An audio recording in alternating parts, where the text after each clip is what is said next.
This is Bridges live with Dr. Paul Dyer. I just want to say thank you for everyone who is listening and sharing and liking and doing all what they do on social media, and I appreciate that. But more importantly, I always like to highlight my guests. You guys know that about me, so let's get right into our guests because you can always find stuff about me, but let's find something about Dr. Constantine. Please introduce yourself, and then we'll get right into our conversation.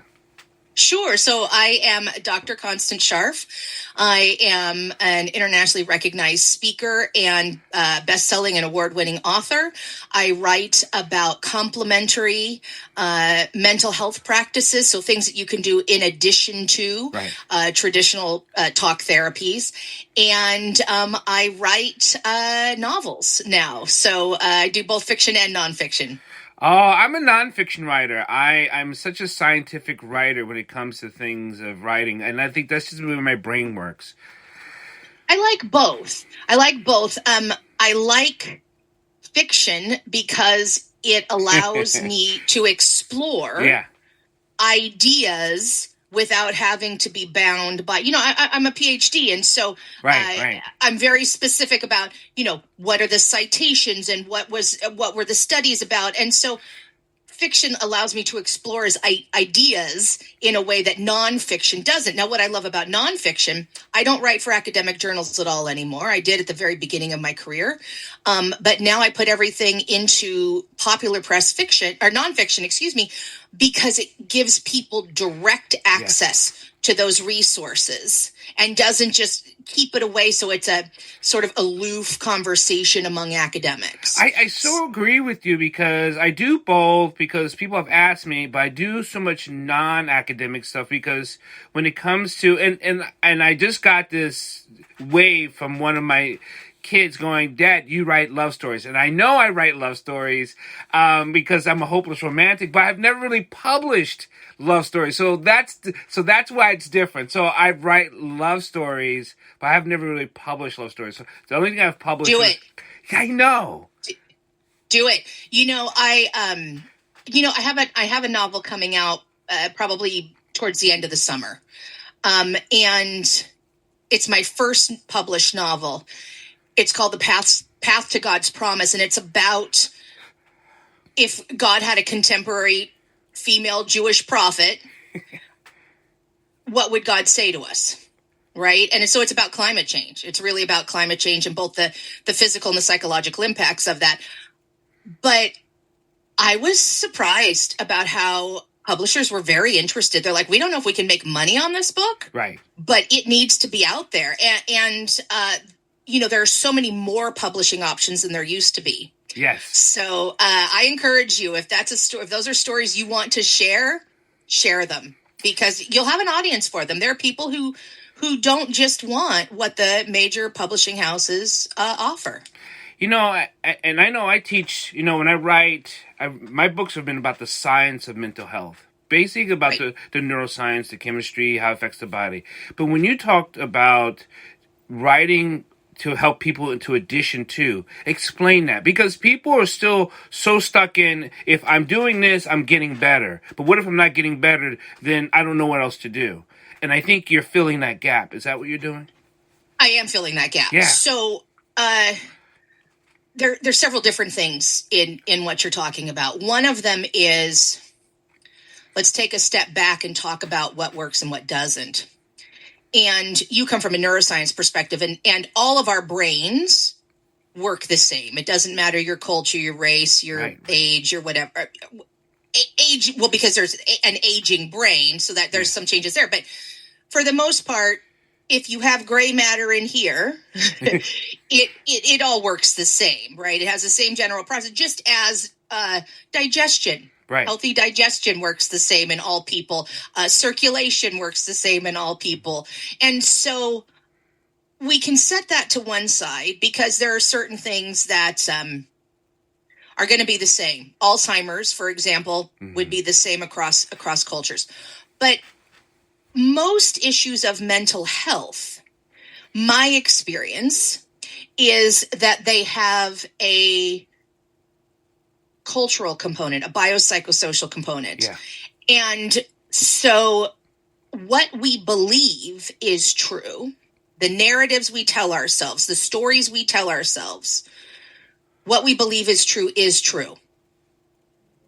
I'm not talking about truths with a capital T, like is there a God and how is the universe formed and all of that. I'm talking about little t truths. Yeah. So if you have been told and you believe, for example, let's take it out of the realm of mental health, that weight loss is calories in, calories out, and you are starving yourself and you are not getting the results that you believe you should be getting because of the worldview that you hold, right? Then you're like, what is wrong with me? Yep. Because that's the default. What is wrong with me?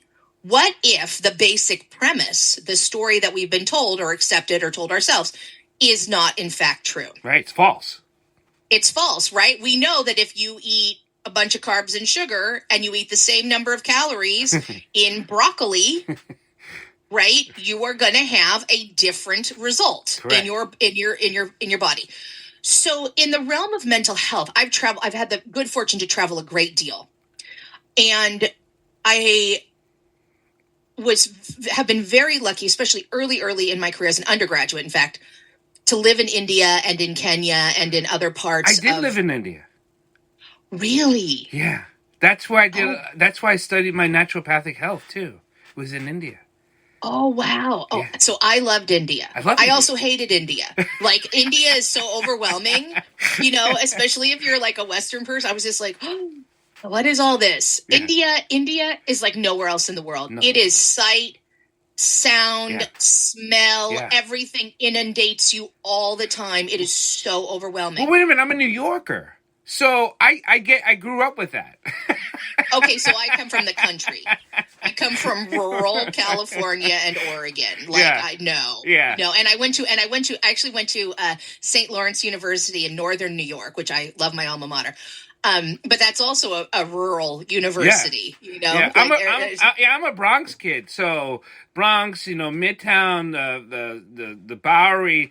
So sight, smell, people. I'm kind of that's what I was not prepared. Although the first time I went to New York City and I saw, a mouse the size of a house cat, or not a mouse, a rat the size of a house cat. I was like, no. Now they have voting privileges. Oh no, I've heard. Yeah, I've heard. So, but the thing about India is when you see someone who has what we would call a mental health problem, what we would call diagnosable mental illness in the United States, schizophrenia, they hear voices, they talk to people who we don't see, whatever the case may be. In India, they're considered touched by God. Correct. Not touched by God like you're nuts, touched by God like you have a gift. And they're treated very differently than people with the same quote unquote illness here in the United States. So you see not only very different outcomes for the person in terms of community support, but you also see very different symptom displays. If you treat a person like they are crazy, how are they going to behave? If you treat a person like they, should be shunned from society, it amplifies those behaviors. If you treat a person like they are particularly blessed with gifts that the rest of us don't have, they display very different behaviors, even though they have the same diagnoses. How can we spread that? Because I agree. It's like the choir, like we're together. I don't think the many are doing that, and I'm trying to help people learn how to do that. And we're doing what we do because we do what we do, but there's still so much getting missed. So how do we amplify that type of relationship we have to have with humanity? We're missing that so much. Right, which is why I write both fiction and nonfiction, because we get to explore these ideas, right? So how do we connect to our humanness? Yes. And I think that we are starting to do that. My fear is that it's happening too slowly for us to have the major sea change that we need to have real social adjustments. Right. I think we're starting to see it in terms of mental health with addiction. Yes. So my work really initially was and still is mostly at the intersection of addiction and trauma, where those two issues come to pass. But we've been losing now more than 100,000 people in the United States alone each year, for the last year or two to overdose, mostly because of fentanyl. That affects everybody. And we don't even call that a pandemic, which is so upsetting. Right. Well, because we still have the social viewpoint that those people are bad. Right. But I think that is starting to change because it's affecting so many people who are not addicts. I spent Thanksgiving of 2018 in Hawaii, and I was walking with my goddaughter is Australian, and I was walking with my goddaughter back from dinner, and there was a woman who had clearly overdosed in the sidewalk. And she was, 7 at the time, little girl. And she looked at me and she was like, I want to hold her hand. And I'm like, you can't. Because she can overdose just from that. I don't know. The woman was clearly breathing. Right. I had asked, there were other people around. They said, has an ambulance been called? The answer was yes. And we could actually hear the ambulance on its way. Very close. But to tell a child who wants to show compassion, you can't touch her because then you could. That's right. The chemistry that seeps through the body, that absorbs through the skin. I hope people recognize when you said that she couldn't, it's not because Constantine didn't want her goddaughter to be not compassionate. We got to understand there's a chemistry component that exactly. That the child could overdose right, from skin to skin contact. That's right. And so, but because there are so many people who are, kids will go out and they'll want a Ritalin to help them study. They're not drug addicts, and they get something from, they'll get by from social media as a big way to buy those kinds of drugs. And it's not, it looks exactly like what you get at the drugstore, and it's not, and they die. And because that's happening more and more and more and more, I think people are really starting to understand that addicts aren't bad people, that there is something psychological and biochemical going on that they have to use. Right.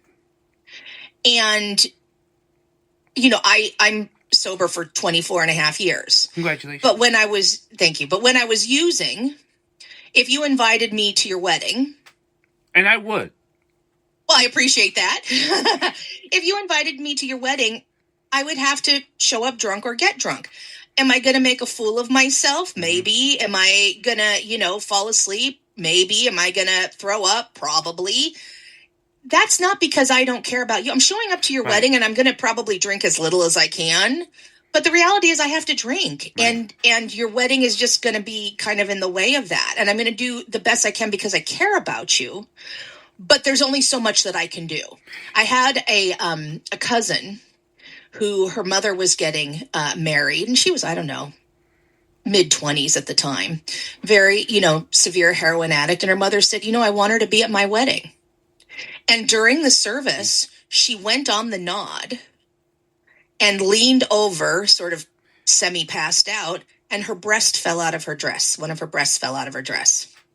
And everyone, of course, is horrified. And her uncle, who was sitting next to her, pushed her back, shoved her boob back in her dress, and everybody went on. Yeah. She died not long after that. And her mother is so grateful that she had her at the wedding and didn't say you can't come if you're high. When it comes to trauma, because working with trauma and having that pleasure center of the brain being stamped by a memory that triggers so much its need for something. It doesn't matter what its need for. It could be this or that. Addiction's not always drugs. I hope people hear this and understand that. Please recognize if you hear addiction, you're thinking it's drugs or whatever, or it's not. Addiction is many things that triggers a response. Sure. So when people ask me, well, can I be addicted to something positive? And I say, well, I mean, maybe, but addiction to me is something that you are compelled to do that causes overwhelming negative consequences in your life. Right. And that despite wanting to stop the behavior, you cannot. Period. You can't stop or control it. You know, so if I control my drinking and I hold myself on, one occasion to 2 drinks, right? I'm absolutely miserable. I'm grouchy as can be. I mean, I'm a total B. There's no way around it. I mean, just absolutely miserable, and you don't want to be around me. But I can't do that for the long term. I tried, actually, before I stopped drinking, I tried to control my drinking, and I was able to go 6 days. 6 days without picking up a drink. That was the longest I could go on my own, and what people don't understand is whatever the addiction is, sugar is actually a very bad addiction. But whatever the addiction is, you use that behavior or substance because the sun came up, because the sun went down, because it's Tuesday, Wednesday, Thursday, or any other day ending in a Y, because you are on this side of the dirt and you don't have the ability to change that. And that's why therapeutics are so important. So, self-care. Can someone self-care their way out of addiction without understanding the why they are addicted? Maybe, but I would change the idea from self-care to community connection. I love it. So the opposite of addiction is not sobriety. It's not abstinence from the behavior. Right. It is what is curative of addiction and trauma is connection. Yeah. And so I've been in many communities where there really isn't addiction. I had the good fortune of spending some time with the San, the Bushmen of the Kalahari, they're often called, in Namibia. There's no appreciable addiction that anyone I talked to was aware of. And say, well, they live out and they're nomads and they live out in the bush. And now when they go to town and live, in Windhoek or Cape Town or wherever, well, then you start seeing addiction because you start seeing trauma. That's right. But in the village, there is none. There is none, because whenever someone is not right, physically, emotionally, whatever, the whole village comes together and supports them. So with the San, they'll do some energy work. If someone's physically ill, they'll do energy work akin to Reiki. But what I was really interested in is the psychological work they do. And they sing and they clap and they and dance until the person feels better. I was in Kenya, in the very north of the country, with the Samburu, who are cousins of the Maasai. And there was an old man who was clearly dying. And the village went over and sang and danced outside of the little hut that he was in. And he didn't die for like 3 or 4 more months. He literally got up off of his deathbed, and he's like, I'm not going to die. And he just went on living. So that's the power of connection. That's right. Right? That's the power of connection. And so what I think Western psychology, and I am not a psychologist. And I don't want to pick on them either. So No, but one of the mistakes that Western psychology, I think, has made is this emphasis on talk therapies, which have a place and are very useful in many situations. And I hope people get it. It's good for them. Great. It's almost like I want to put a disclaimer for people to start throwing, rocks and papers and scissors at what we're saying, because it's all good, but it has a place. It has a place. Yeah. And it has a this is the thing that's interesting. It has a particular cultural context. Yes. Absolutely. And so, for example, in the United States, among Native Americans, very few Native Americans go to talk therapy. And when they do, they usually go once and they don't go back. It's a very, very small percentage that actually stays for more. Why? Because they're like, this doesn't make sense. African Americans the same way. Absolutely. I'm the same way. It doesn't make sense. Whereas in, I think it was Zimbabwe. It could have been Zambia, but I think it was Zimbabwe. A guy saw that they didn't have the number of psychologists and psychiatrists necessary for the amount of depression that they were seeing. Because keep in mind, a whole generation was virtually wiped out by AIDS in that part of Africa. Mm-hmm. So there's tremendous depression, and there's no service providers. And so, in the Western sense, in the Eurocentric Western sense, and so he said, "Well, there's lots of old people." And so he literally got some funding, put park benches out for old people to sit. And then people came up and talked to them. That's right. Connection. And the old people got a little bit of training, like, these people are going to be depressed, and, here's some things that you can do for them. But, how much training does an 85-year-old, great grandma need in terms of talking someone in her community through it to see something from a more positive perspective? And so there is so much cultural knowledge that is lost to this hyper focus. Do you think it's lost or specifically being removed? Because some parts of the Black community say it's specifically taken out for the Eurocentric idealism. I think both are true. Mm-hmm. I think both are true. I think that the Black community would certainly be better able to speak to it than I could, because I'm an outsider looking in. Right. What I can say is, the other part of the question that you asked initially is I think our perspectives and our stories do us a disservice in the way we other people who are different, right? So people look at me and they see a white lady. I'm Jewish, so I know really about being other and, disliked and mistrusted and so forth. But I also, even though your insert any other group that's not exactly like me, experience is different than mine, I have compassion, human compassion, for injustice. So let me give two examples. One, to be a minge, most people don't understand the Jewish culture historically. To be a minge is to fight against injustice. Yeah, and there are a lot of biblical reasons for that. Right. It goes back to the Passover Seder. We were, slaves and sojourners in the land of Egypt, and therefore it is our responsibility, very specifically, to take in, whomever and to be of service and so forth.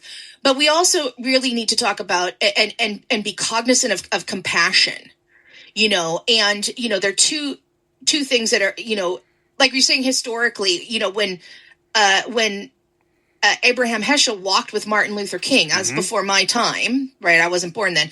But that to me is an example of, we must, whether it's Jewish and Black or whomever, we must stand together. So more recently, when George Floyd is crying out for his mother as he's being murdered,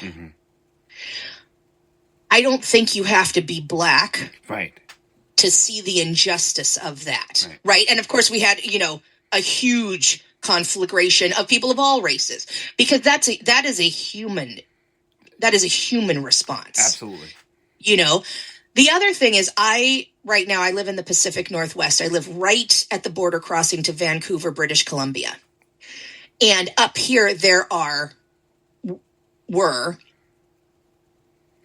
a very large number of Indigenous, First Nation, Native peoples' day schools So when you talk about taking the, cultural component, I mean, that was the purpose of these, right? Take the Indian out of the Indian. That's right. And I think it was 2 years ago when they uncovered hundreds of bodies of children buried in mass graves, essentially. Right across the border here. I don't know how you can hear about that and not have the human compassion sparked in you. That is where healing comes from. Because someone who's terribly addicted to whatever, who is terribly traumatized, that human compassion will not be sparked because it's drowned out by that behavior. And it's a disconnect. And that's what comes back. It is a total disconnect, right? In trauma, we call it dissociation. Right? That I'm here and I'm talking to you, but I'm really not here, right? My consciousness really might actually be way back here, sort of, okay, and where I see that so much is with hoarding. Now, hoarding is really considered, an obsessive compulsive disorder. And I'm like, well, I don't know why that isn't addiction, right? People who go out compulsively have to and pick up whatever it is, cats or garbage or thrift store finds, or it doesn't make any difference, and bring it back into a home that has no space for it. Right? I'm like, sort of looks like addiction to me. But that, I mean, when you talk to those people, right? Nobody home. You think of it with chemical addictions because there's a biochemical thing that's going on there that's nobody's home. But that a very similar process is going on with sex addiction or hoarding or whatever, because your brain, as you well know, produces its own chemicals that will fade you out. It's a protective mechanisms that the body has. How can people, before we get too long, how can people get a hold of you? Because I don't want to. We could talk for a long time, and I know and I know attention spans are very small. So I am picking on you audiences who have a hard time listening to long conversations. So I want to be like, great, I want to hear Constantine and Paul talk more. So I want to tantalize you and say, welcome, we'll be back again. So, but when people want to get a hold of you and see things and read your books, please. So I'm on all the social medias. My books are for sale on Amazon, and ConstanceScharff.com is where you find me online. But literally, I'm on Instagram, Facebook, TikTok, Twitter, LinkedIn. I mean, all of I'm on all the things. So I'm going to spell Scharff for you. It's SCHARFF. Yes, correct. Correct. Those are those podcast listeners. Remember, they're like, I don't know how to spell Scharff. They don't know. Well, because it's German. It's German, so it's SCH, right? Yeah. So, but yeah, you can find me. And listen, if you spell my name wrong, it'll still come up on the stuff too, right? You can Google's great about giving alternate things. But yeah, I think the most important thing is connection, and if we realize that the stories are important, the cultural narratives, our lived experience, my lived experience and your lived experience are different. And so I would do best if I wanted to be a service provider to ask, what is it that you need? And then honestly, provide referrals. Which is different than how can I help? Yeah, it's a lot different because I maybe can't help. I was in Egypt, and it was when the Syrians refugees were flooding Western Europe, right, to get away from the civil war. And I was at a big mental health conference, and that was very interesting because there was I was boycotted because I'm Jewish, and I was like, well, you can come or you can not come. I'm going to give you the same information. But I said we need Arabic-speaking, culturally competent providers, mental health practitioners in Europe, and they explained to me why they wouldn't do it. but it was interesting because I had made assumptions. I had made assumptions that, of course, you're going to help, and these people have certain needs, and blah, blah, blah. And they're like, yeah, that's not how we roll here. And so I was like, I come from a lot of trauma, and I went to a trauma therapist who was very, very well regarded. And I said to her fairly early in the session, she was asking about my basic background and history. I said, I don't say Kaddish for my father's yard site. Right. Okay. Then, so a Jewish person knows what that means. She had no idea. Right. And so I proceeded to spend the rest of the session. So obviously I never went back to her. Right.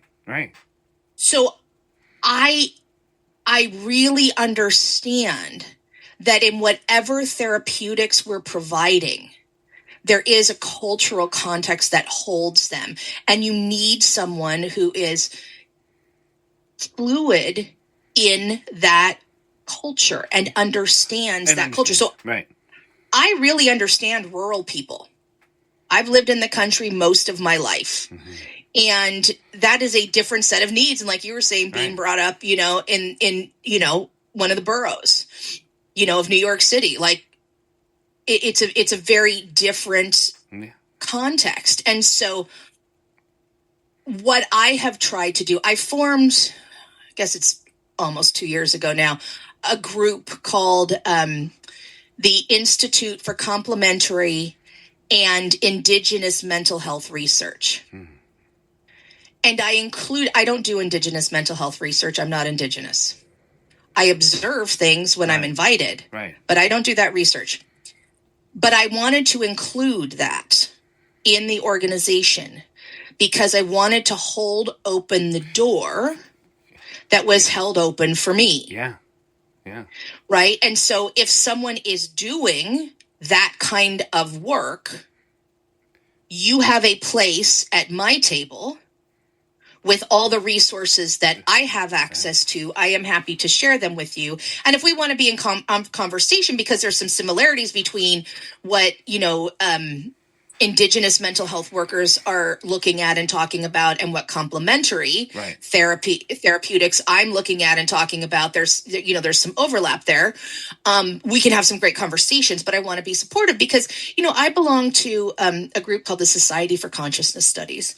And when it was started, I don't know, 15 years ago now or something. But when it was started, it was a bunch of elderly white men, a lot of them like Nobel nominated types, Club of Budapest, Deepak Chopra and me.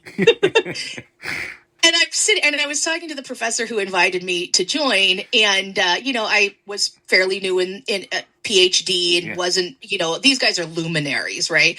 And I was like, why do you want me? And he's like, because you're smart. I was like, well, thank you. I appreciate that. He's like, and because you bring a different perspective. In the first conference we had, I looked around and I was like, when I got the information, I was like, how come it's all white men except for me? It's like all old white men, And so I started bringing people, women and people of color, and they got it. They're like, yes. They're like, why is it old white men? Because when we were getting started, we're the ones who had access. That's it, period. To this. And now we want to hold the door open for people like you. Well, what is done for me, yes, it's part of it's being Jewish, but I also want to genuinely give that to others because I'd be nowhere without, these other people who went before me and said, yeah, we'll take a lady. We'll take a Jew. We'll take a black person, an indigenous person, not because they were forced to by some sort. They're like, no, I see potential in you. That's right. I am so glad we had this opportunity, and I want to say Shabbat Shalom. And I know. Oh, thank you. So, and we will visit again, and we have each other's contacts. For those of you people, thank you everyone for listening to Bridges Live with Dr. Paul and Constantine Scharff. So, I want you to replay this, people, and I always say this, please replay this and find out the things that you misheard. And if you misheard something, write it down and then ask that question. Because some people, they just wash over something they heard and think they got into context. And I don't think, I think there's a lot of times that they miss this type of context, because the key word that sticks out in my head that I want people to think about is connection. Yeah, absolutely. And if you don't understand how to connect, where to connect, who to connect with, what to connect with, then there's so much part of that you're going to misunderstand. So thank you so much, Constantine. Thank you. Thank you for having me. You have a great night. You too.